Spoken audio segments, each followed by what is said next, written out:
All right. We'll go ahead and get started. Good morning, everyone. Thank you all for joining us for our Advocacy 101 training. My name is Anika Richburg. I'm the Executive Director here at SAARA, Virginia.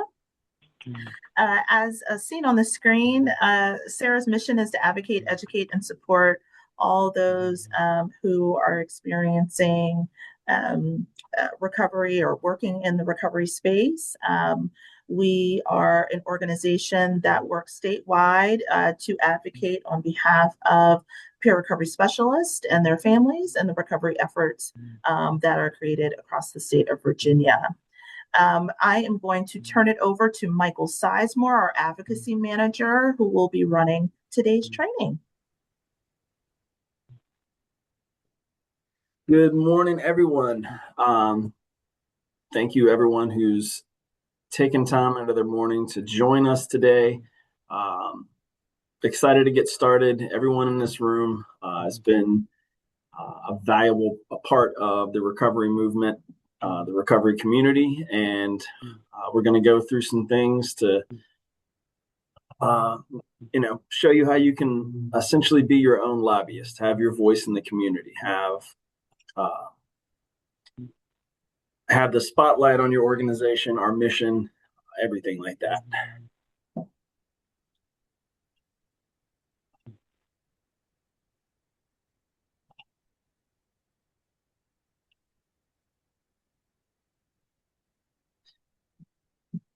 We also have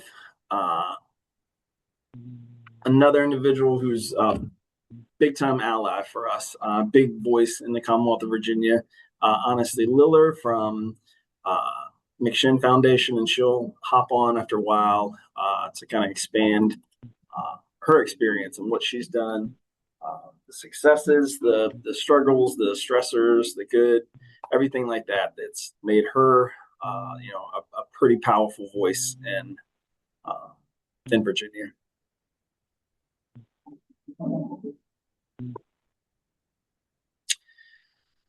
So we'll go ahead and get started. What is SAARA? SAARA of Virginia, it's a statewide organization. We advocate for individuals and families affected by substance use disorder and mental health orders.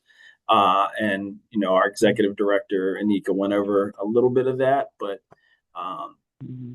we're active, across the Commonwealth. That picture on the bottom, that was us last year at the Hotel Roanoke at a conference. We try to, spread ourselves out as far as we can, be the voice of the voiceless, and we'll welcome you on to join us. And about us, our mission is to transform Virginia communities through hope and education, and to advocate for addiction prevention, treatment, and recovery. We've been a pretty key ally with other recovery organizations, and it's our purpose to train everyone on here how to be side by side of us, and give that voice. You're just as valuable as everyone else. You're just as valuable to the movement and recovery as I am, given this training session.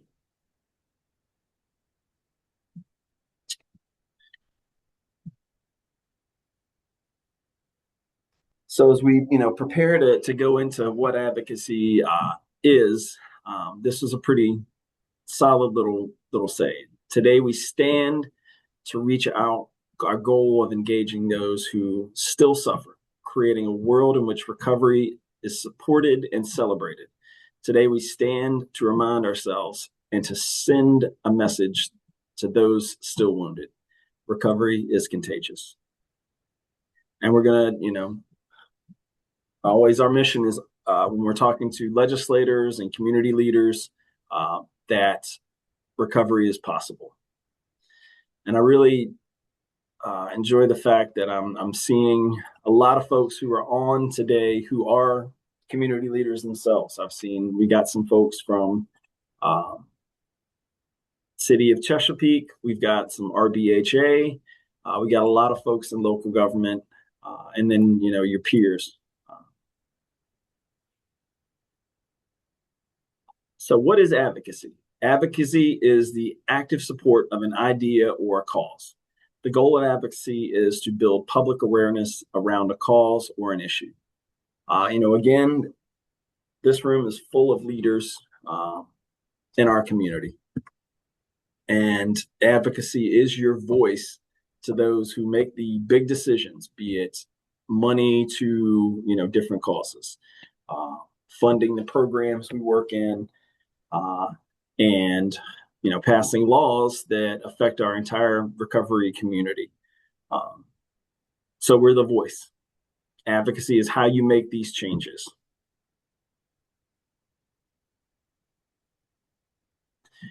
Why do we advocate? Well, we know recovery is possible. We advocate because we are the experts in the recovery movement. We are able to make the change for those who are unable to use their voice to advocate for themselves. And we'll get into some things, but a lot when we get to the General Assembly, we're advocating for those who are in recovery, those who are affected by recovery and addiction, and we're the voice for those, again, who are unable to use their voice. And now I'd like to ask for Honesty to step up and just give us a little bit about what she's done, and her efforts in advocacy and what she's done. Sure. Hey, everyone. I'm Honesty. I am in recovery for over 18 and a half years myself, and I am the CEO of the McShin Foundation. We are a nonprofit recovery community organization that's been around for 21 years. So, advocacy, huge part of my role at McShin. I started going to the General Assembly and frankly, Washington, D.C. when I was early in recovery. So I started working at McShin when I was 5 months in recovery. So John and Carol, the co-founders, were already in the whole advocacy world. So they taught me a few things and I just kind of ran with it. Definitely was nervous and didn't want to. I came originally from a 12-step background, so the anonymity piece I struggled with early on. But I figured all that out, and there's a way to talk about your story to policymakers, media, wherever you're talking to, without breaking traditions. I'm no longer in that pathway. I'm doing different things for my personal recovery, but throughout the years, I had to learn how to advocate. So just some pro tips since I have been doing this, golly, almost 2 decades. That's wild.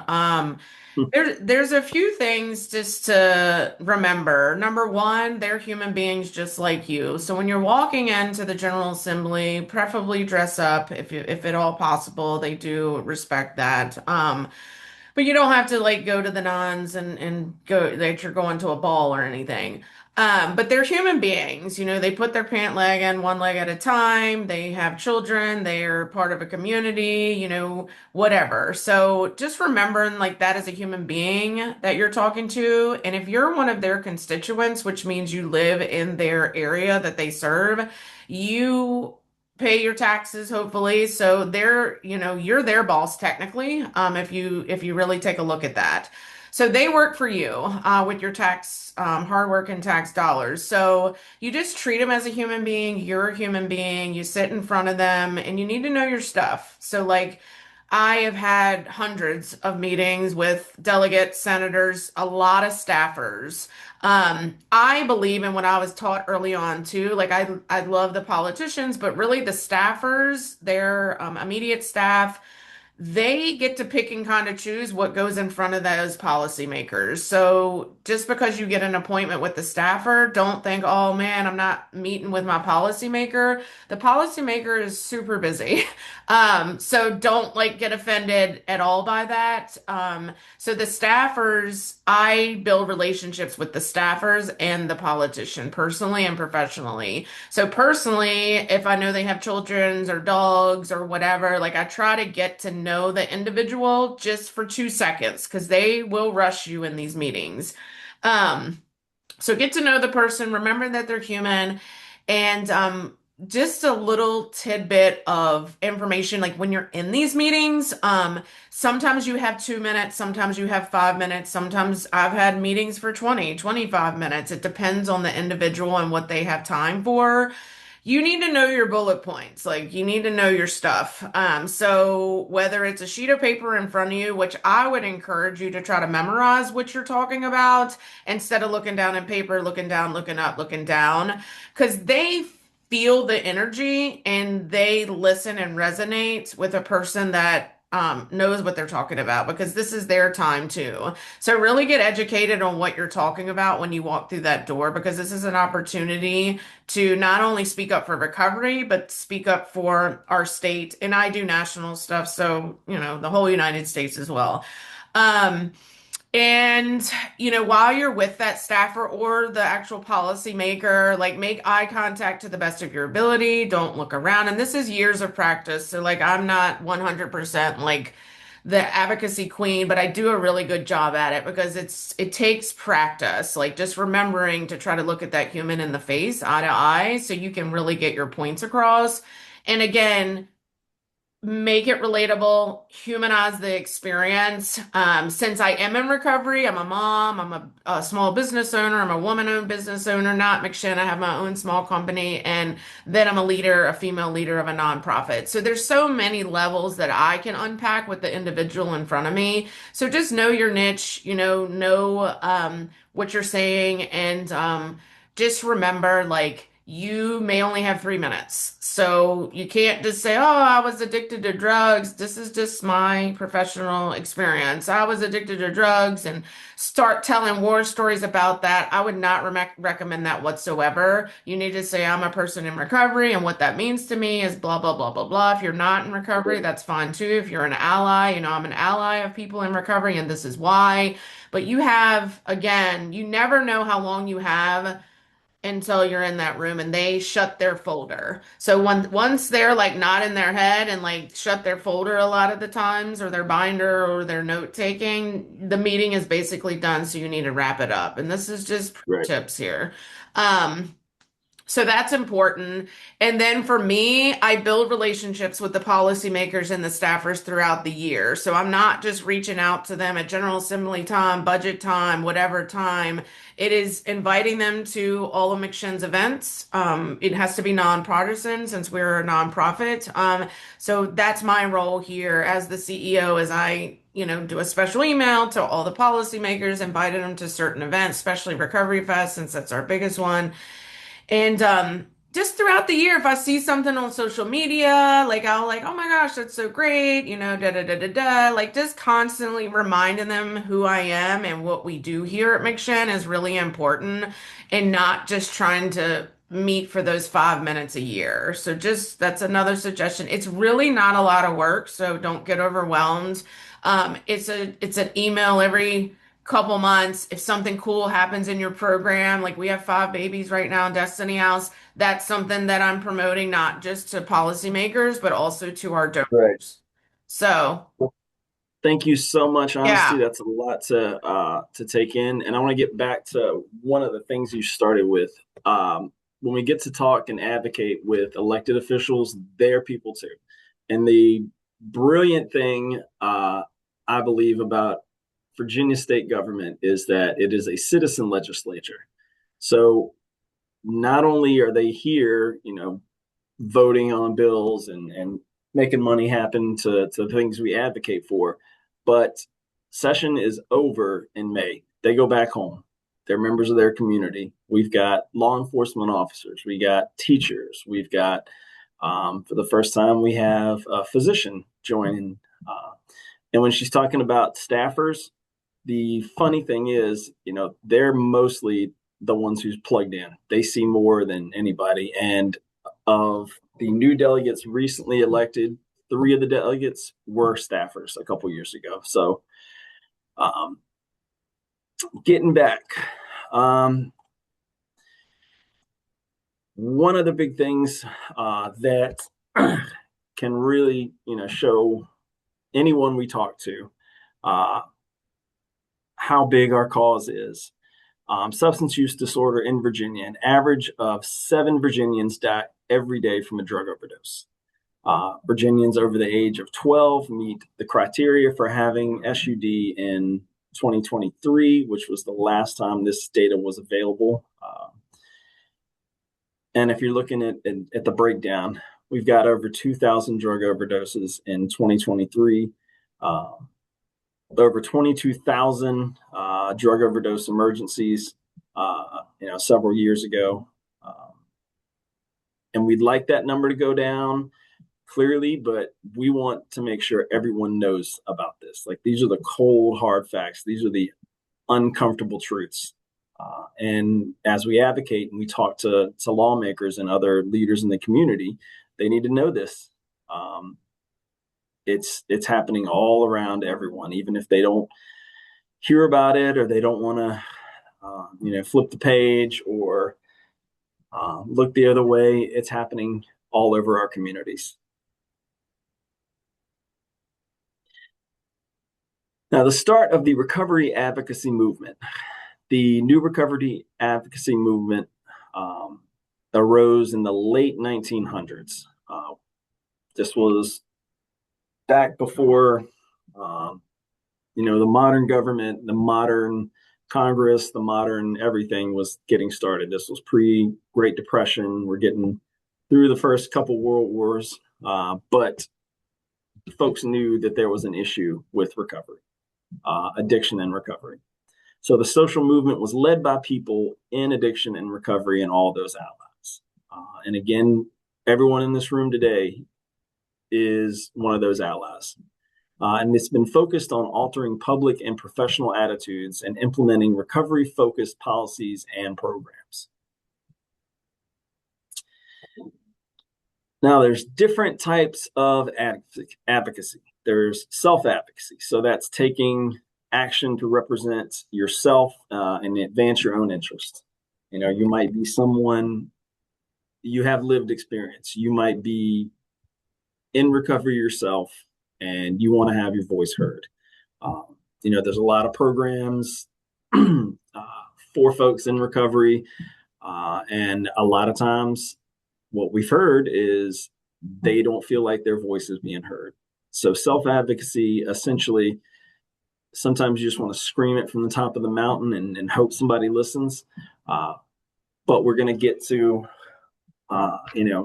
even if it's just one person, again, the legislators are in session for the first couple months of the year, but then they're back home. You'll see them at church. You'll see them at rec league baseball games. You'll bump into them in the grocery store.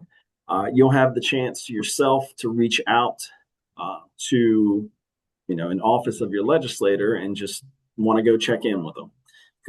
Go in their home office, speak to, one of their staffers or them and just share your lived experience. Then there's peer advocacy, and that's taking action to represent the rights and interests of someone else other than yourself.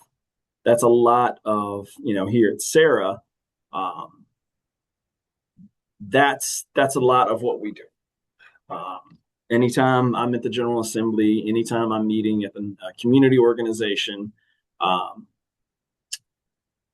I have everybody in the recovery community, all of those who are in recovery themselves. I'm taking the load. I'm carrying their word. I'm carrying everything they're going through with me. Then again, we have systemic advocacy, which is taking action to influence social, political, and economic systems to bring about change for groups of people in recovery community. And that's, going further than just talking to your legislatures. These are talking to local businesses, local communities, local clubs, spreading the word throughout the community is best you can. There's a lot of different avenues and a lot of audiences that need to hear us.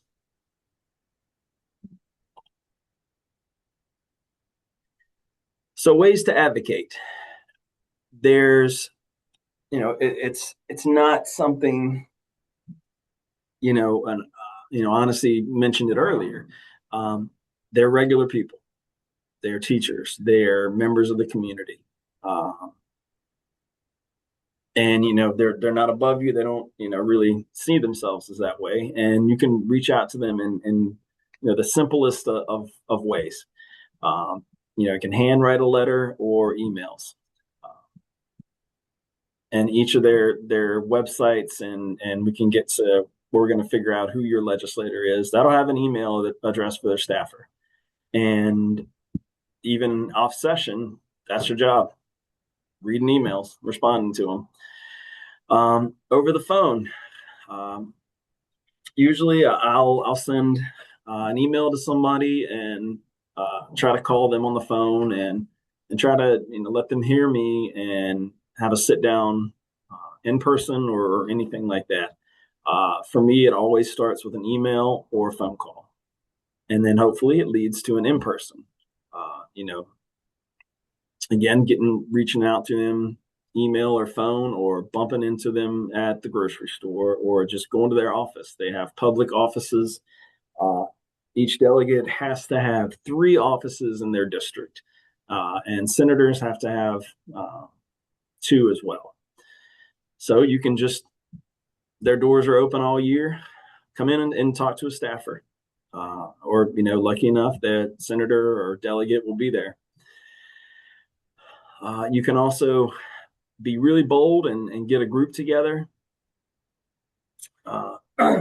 Same kind of way.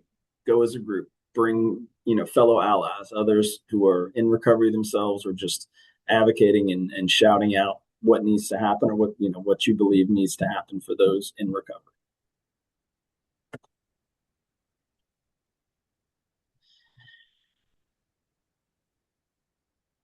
And getting to know before you go. I mentioned you can bump into somebody in public, but to get to the heart of it and being the most effective advocate, prepare in advance. You're going to schedule an appointment. Going to get on Google, see as much as you can about them. And they'll have on their website, they'll have their bio. You can see where they're from, where they went to school. If they've got kids, if they've got memberships to churches, what all they've done in the community. Learn as much as you can about them.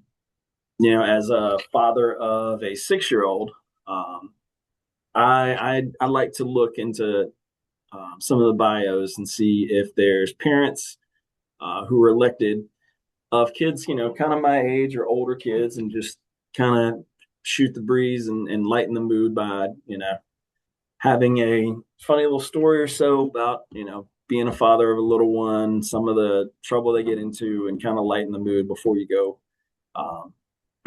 before you get into the really serious parts.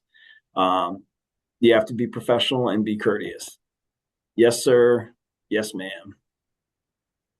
The ma'ams, the P's, and the Q's. Just be, polite, to the point, and mind your manners. And you don't have to dress in full suit and tie, but come cleaned up and presentable. And while you're talking to them, it's not just about what you're saying. It's all about active listening, because they're gonna ask you questions, or they're gonna say, let's say you're going in to talk about how there needs to be more money or resources for some of the recovery agencies and some of the resources you may need to go through as someone, or speaking on the behalf of someone who's in recovery. And you'll say your part, and you need to sit back and be really actively listening to what they have to say. And it could be, well, I tried to put this bill last year to solve XYZ, but I really don't think it passed because of, whatever. They'll give a lot of details, just actively listening. And there's going to be things, these are regular people, but when you're talking to them, there's going to be things that fire you up. There'll be a number of legislators who are essentially against recovery or don't believe it. I brought this up. We have our new governor-elect, Abigail Spanberger. She beat the Lieutenant Governor Winsome Sears. And one of the things that really agitated me and a lot of other folks was Winsome Sears believed that you could arrest away the problem, that addiction wasn't so much a disease as it was somebody just getting out of hand, and arrest them, find them, and that'll be it. And everyone in this room knows otherwise. So there's going to be things that come up like that just rub you the wrong way.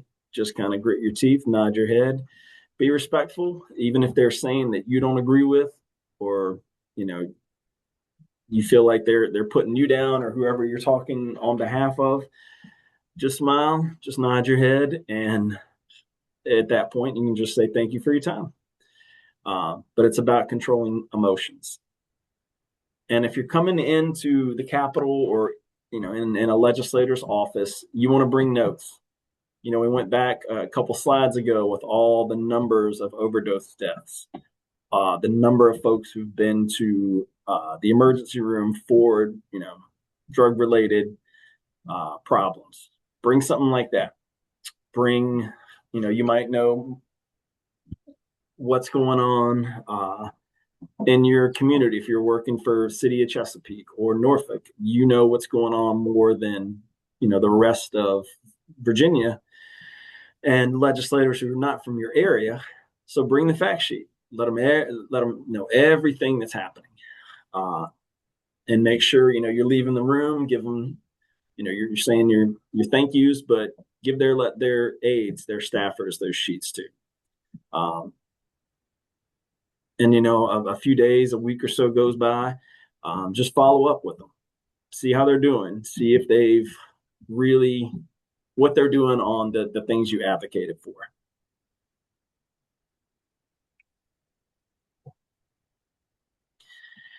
Emails and phone calls. So keep your emails and calls as short as possible.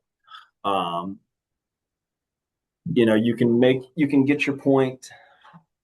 We're looking at those stats. Those are bold numbers, and those are uncomfortable truths. You kind of want to hit them. You want to hit them off the bat. You want to hit them. I'm not going to say hit them where it hurts, but make it really obvious what you're saying, what the point is. You don't need to have a whole long story of your upbringing, what led you to be who you are, and 5 paragraphs later, what you're looking to advocate for. Short and to the point. Because the thing about them being a citizen legislature and just being in session for several months is they have a lot going on in a short period of time. So, the longer your call is, the longer your email is, it's going to be a lot more easy to forget that or push it to the side. And then when you're in person, if you're at the General Assembly or any number of committee meetings, it's always about the elevator speech. And it's a figurative, but also a literal phrase. So you get on the elevator with someone who's a lawmaker, you might have 2 or 3 floors before they get off on their floor and go to their office. Present yourself, tell them exactly why you're there. And it's been last year, one of our biggest issues was barrier crime reform for peers.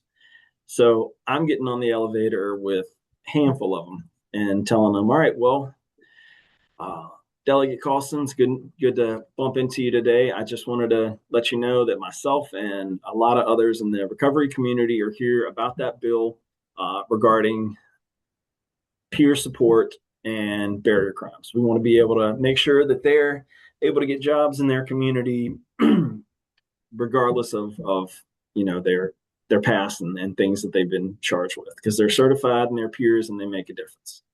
Bam, that's it. That's about 6 or 7 sentences. And again, it always helps to have some printouts, have some notes. You get a little brief elevator speech, give them something to walk with. They can look down at it. They can pass it off to their staff. But that's how you get it to stick. Telling your story. So everybody's story is unique. It's your own kind of thing, what you've been through. So, you have your introductions, and tell them how it began, how your history with addiction and recovery, how it started. Again, it's going to be uncomfortable, because we advocate just not so, bright and sunny. We want to have that ending to be bright and sunny, but you got to let them know the cold truth of how things started. And along the way, your life in recovery, what's helped you, what you've seen help others, family members, others who are in recovery, and kind of show them that clearly recovery is possible. Then, you've said your story, you've told them, the bad parts, the good parts you've seen, and also the things that you want to see more. And that's how you lead up to your ask. That's how you lead up. Let's go back to barrier crimes.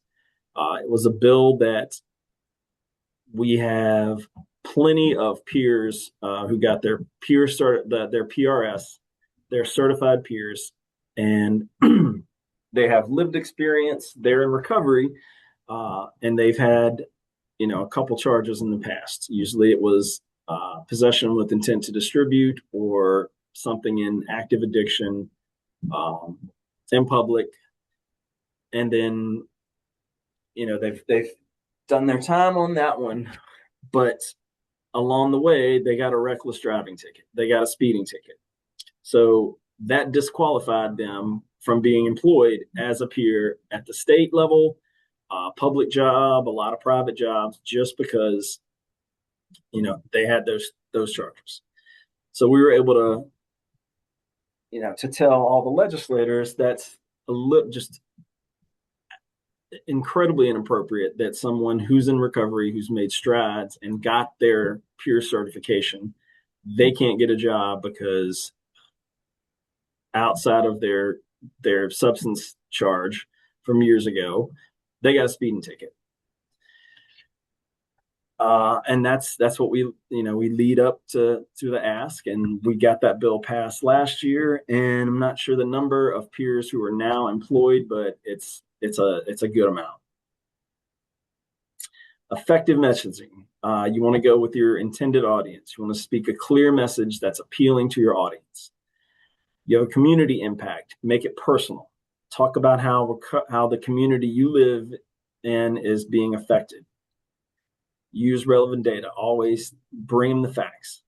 Keep updated on efforts in other areas in order to support your effort. And appeal to the heart. They're regular people again. Hit them where, get them in the feels. Show them that recovery is possible for yourself or whoever you're advocating on behalf of. And let them know, this recovery is possible. We just need a little bit more help. We need some resources, because we want this to be available not just for myself in recovery, but everyone else who's been affected by addiction and is making their effort to recover. The advocacy stages. Stage 1, research and identify potential issues. Stage 2, community resource mapping. Stage 3, conducting community outreach. Stage 4, mobilize community stakeholders. Stage 5, advocate. And then finally, evaluate. So in the stage 1, we're researching and identifying the issues. Identify the advocacy opportunities within the community. Research gaps in the recovery community. Pinpoint and narrow the advocacy focus, and find data to support the efforts, and create marketing tools. And modern era, social media is incredibly effective as an advocacy tool. There'll be one of the biggest hashtags and slogans is recovery is possible. We do recover. So you can hit that with, the hashtag recovery is possible. Spread it around social media. Anything you're printing out handouts, use that hashtag, do those slogans. Becomes a part of the daily dialogue of anyone who's a community leader or a legislator.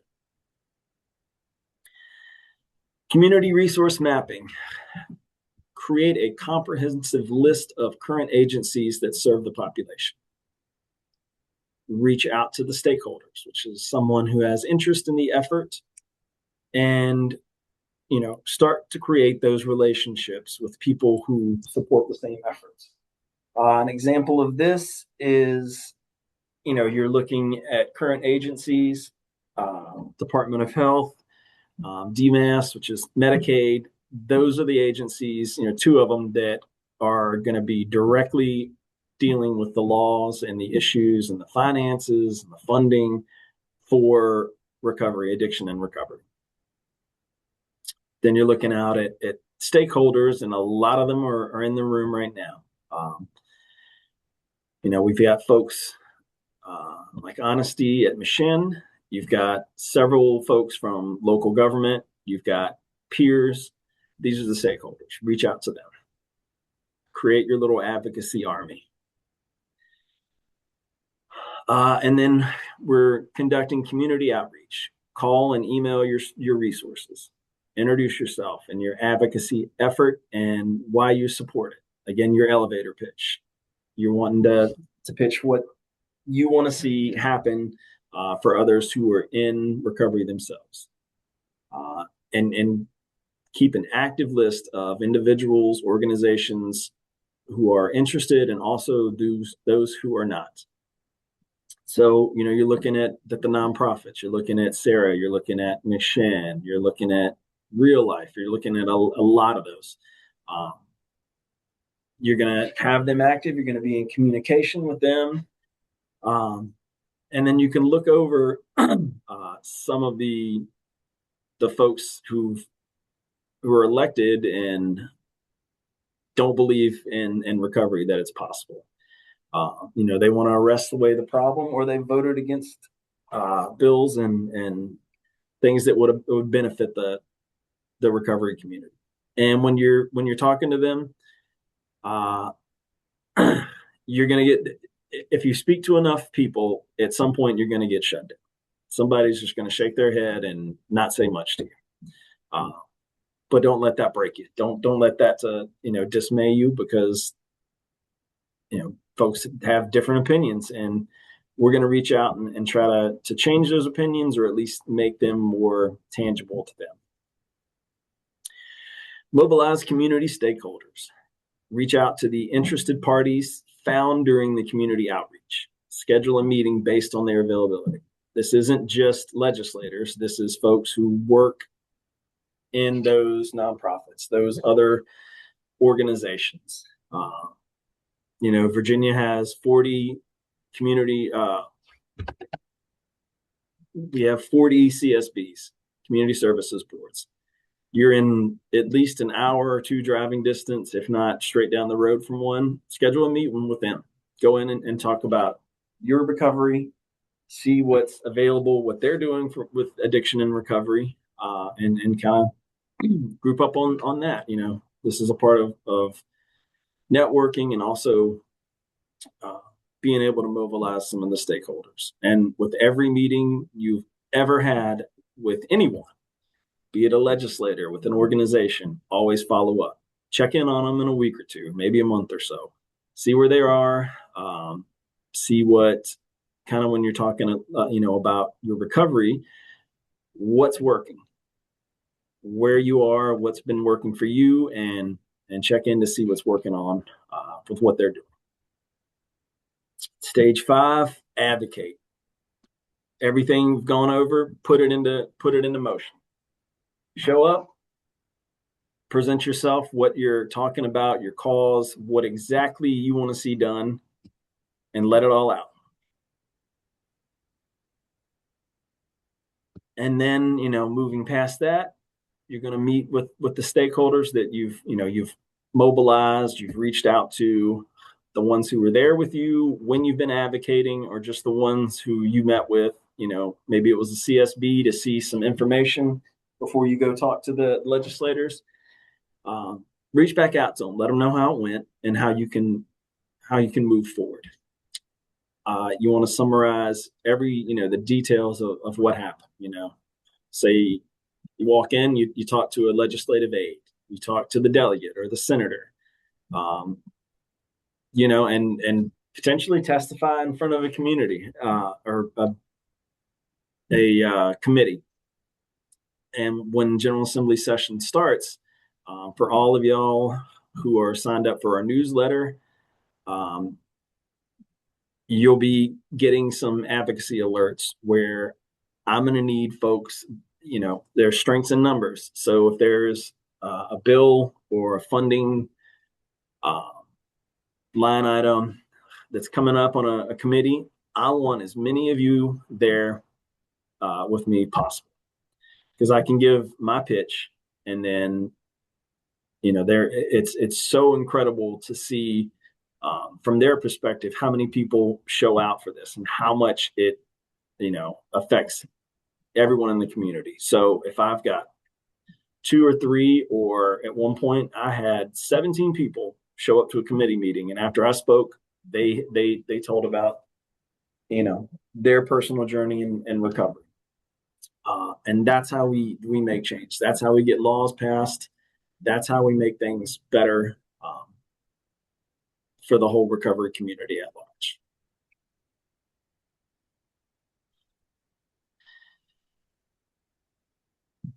So I guess we're going to break down a little bit more what the General Assembly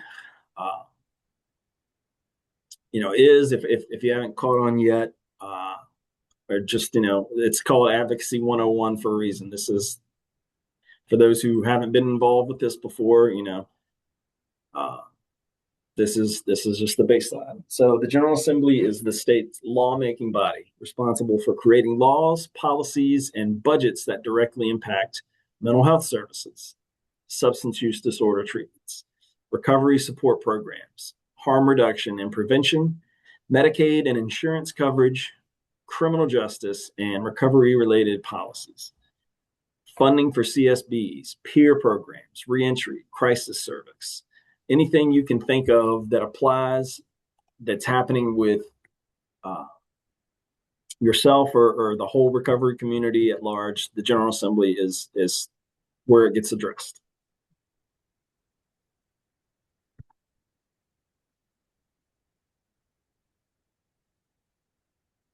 So the Virginia Senate, they're elected for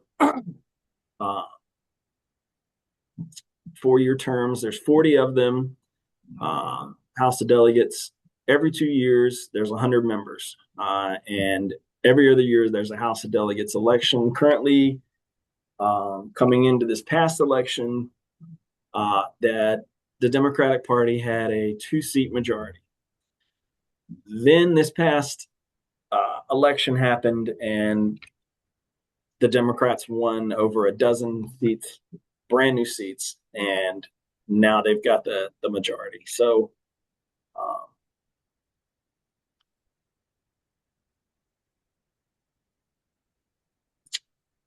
I am sorry, that looks a little, we got some issues with that slide, so we'll move on. When we're looking at how a bill starts, sponsoring legislator files the bill. So in our instance, we can reach out to them and encourage them to write a bill for what we want to see in the recovery community. The bill is assigned to a number. It's assigned a number and becomes public in the Virginia Legislative Information System, LIS. The bill then goes to committee. Committee decides whether the bill is going to move forward, where it's voted out of committee by a simple majority, whether it gets amended or if it's passed or killed. Everything starts at a committee. with committee approval, goes to the chamber floor for members to debate and vote. If it's passed, it's either the House of Delegates or the Senate. If it's passed, then it goes to what's called crossover. And halfway through the General Assembly session, there's called crossover day. So all the bills that were passed in the House and the Senate go to the other side. That's when the fireworks really start to come out. If approved by both chambers, the bill heads to the governor's desk for review. And either, Governor Spanberger will really like it, sign it into law, or veto it.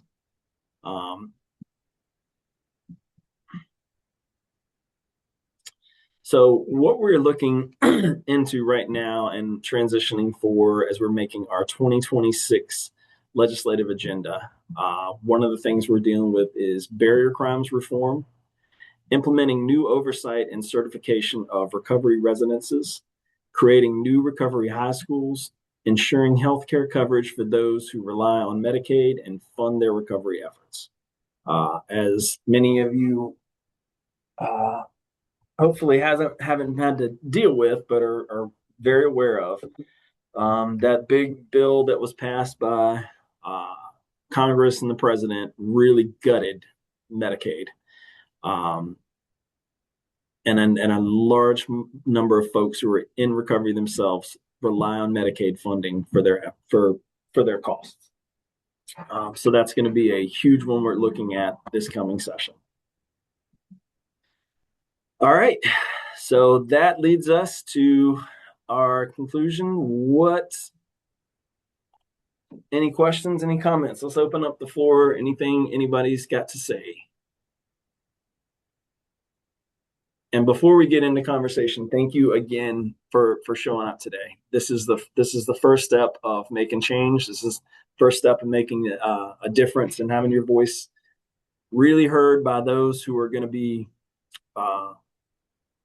writing laws, signing laws, and putting money on the things that we're working on. So, any questions? Not all at once.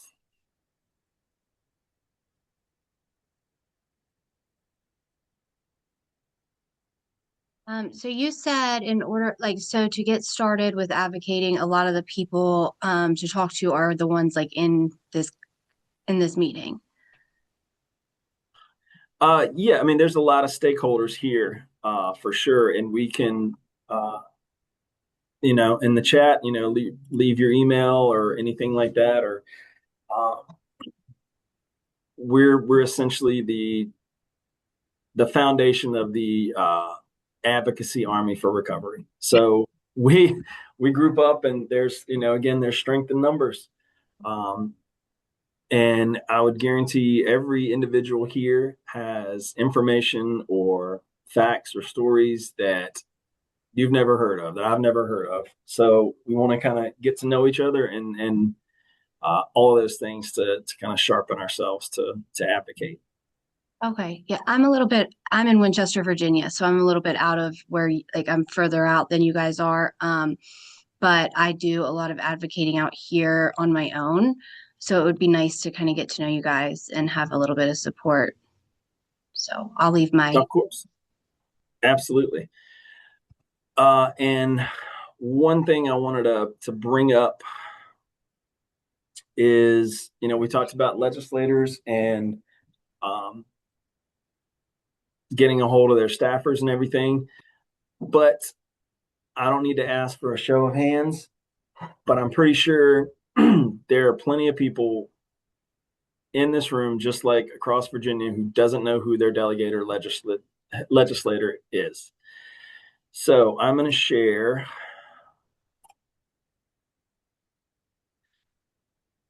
just go to who's my.generalassembly.gov or just Google who's my legislator. Easy peasy. Come in there, type your address. So by just going on, Googling who's my legislator, putting my address in, I see now my delegate is Rodney Willett. There's his capital phone number.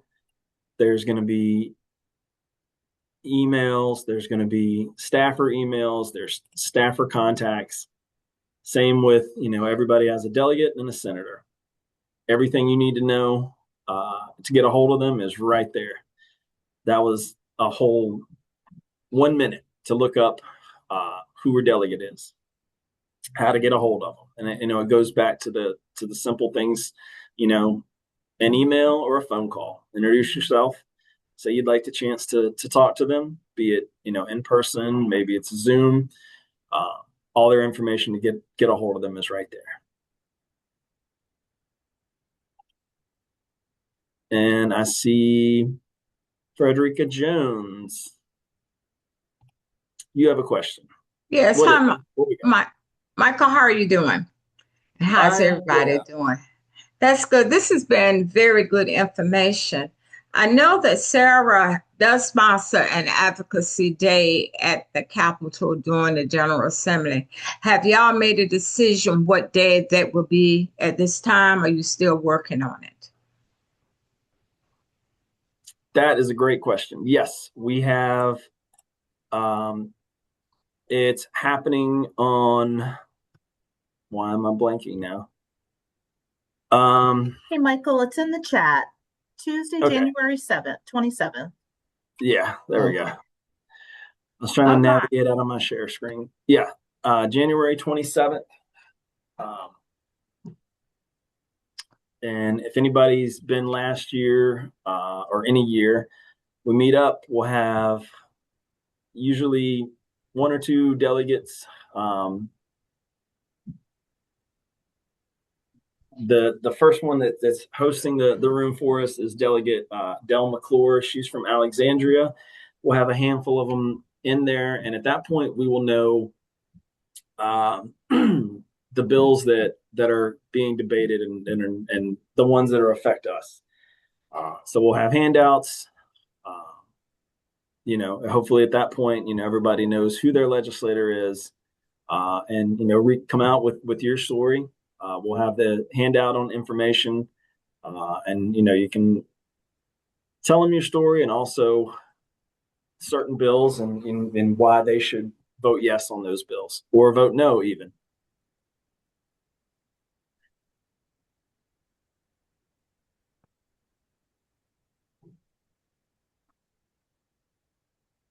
Any more hands?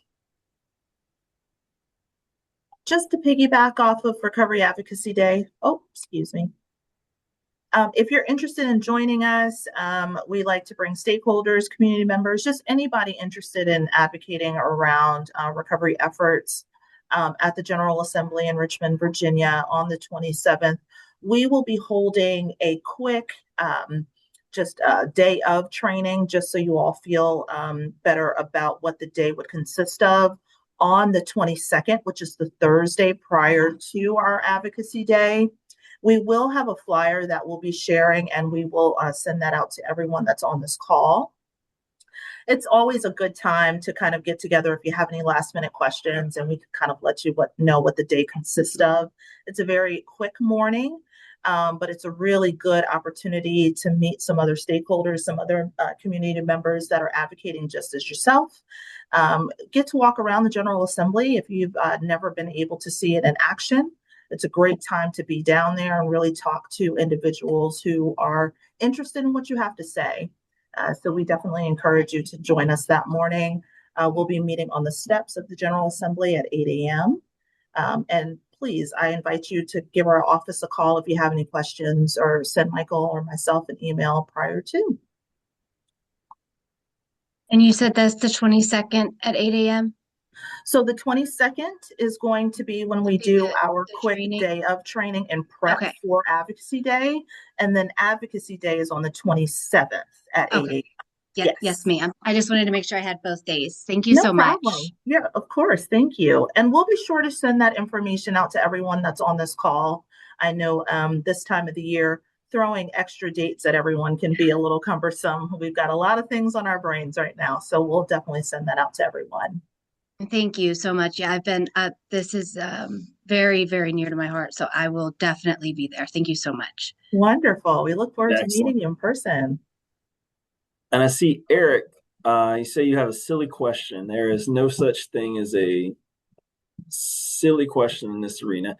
But you're asked, what are some other issues that peers could advocate for besides the current proposals? Honestly, if you're a peer, advocate for anything that affects your job or what your goals are, and what are you seeing? What's been successful? What do you want to see more? Do you want to have more resources? Do you want to have more support? More make it known what a peer actually is. So there's anything that you're going through as a peer, just talk about it. Simple as that.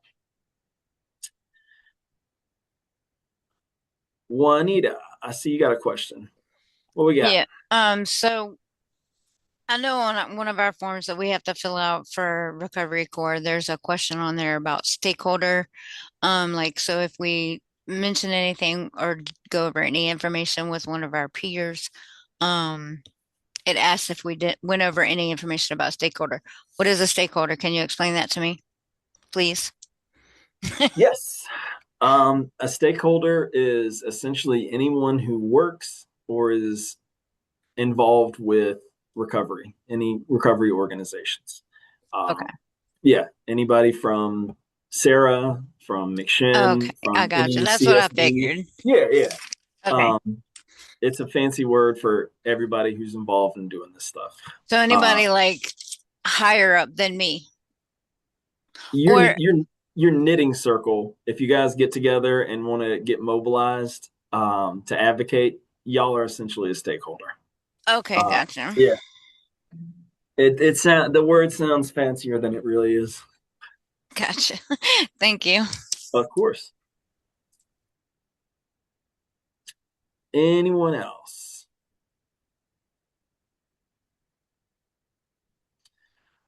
Well, if that is it, I want to thank everyone again for coming out. Your voice is what matters the most. This is how we get things done. I am merely a guy who dresses in a suit and goes to the Capitol, compared to what your everyday story is, what your lived experience is. Your voice is just as powerful as anyone who's a stakeholder at SAARA or any other organization. Your voice is just as powerful, if not more powerful. I do this to take your stories and be your voice. But after today, we hope that you've learned enough that you're inspired to be your voice. And keep, as Anika had talked about, we're having some advocacy trainings coming up, and we hope to see you at the, come by and see me, come by and see us, or, we'll see you at Recovery Advocacy Day on January 27th, or anytime that there's, get involved, sign up for our advocacy email, our listserv.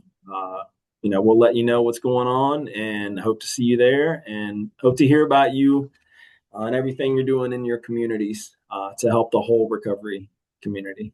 Thank you guys again for allowing me this time, and wish you the best of luck. Thank you, everybody. Have a good day. Happy Thanksgiving. Thank you. Thank you.